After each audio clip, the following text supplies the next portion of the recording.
langit may higupin na parang kalangan panginto man sa laman subay na paing kita kira-mura-mura ang kita nito na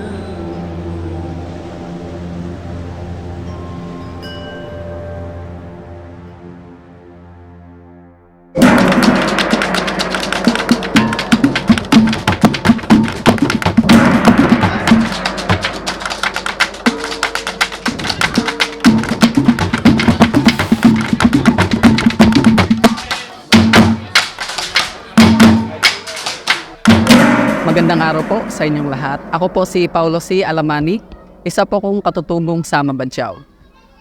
Nagmula po kami sa Zamboanga, ang aming province of Mindanao. So nagkagulo dati sa panahon ni Marcos. Sila po ay pumunta dito, naglayag para umiwas po sa mga war na nangyayari po doon sa province. Class, magkakaroon kayo ngayon ng bagong kaklase. Siya si Pablo at siya ang nagbibilang sa Badyaw community. Okay, ba yung nagsasayaw sa jeep? Kayo yung mga hindi naliligo?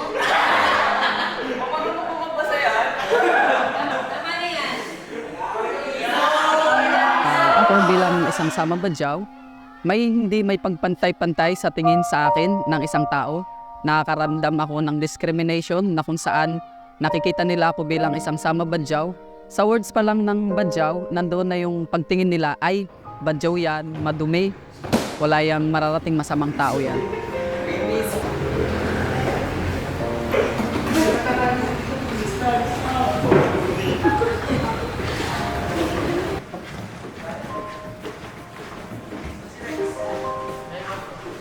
May mga tao talagang sadyang hindi tanggap ako bilang isang tao na sinasabi nilang Badyaw yan.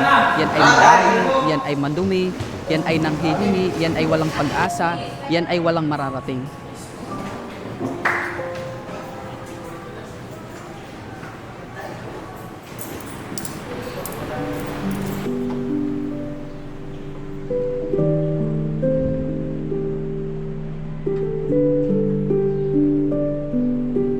Ako bilang isang sama Badyaw, nandun pa rin na talagang nasasaktan ako, nadudurog yung puso ko.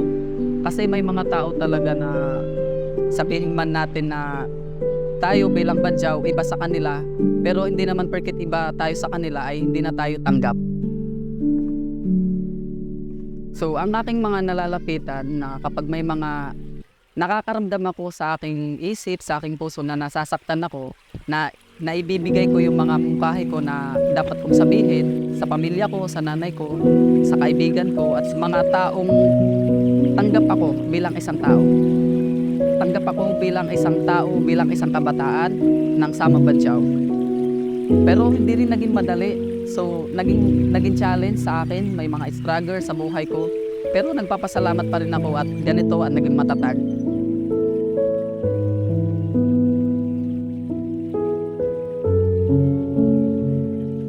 Ang mensahe ko sa sarili ko ay patuloy na magtiwala at maniwala, magdasal sa Panginoon na ang pangarap mo ay iyong makakamtan. Kahit na sobrang hamon sa buhay, ay patuloy mong lakasan ang dibdib mo, sabayan mo ng dasal.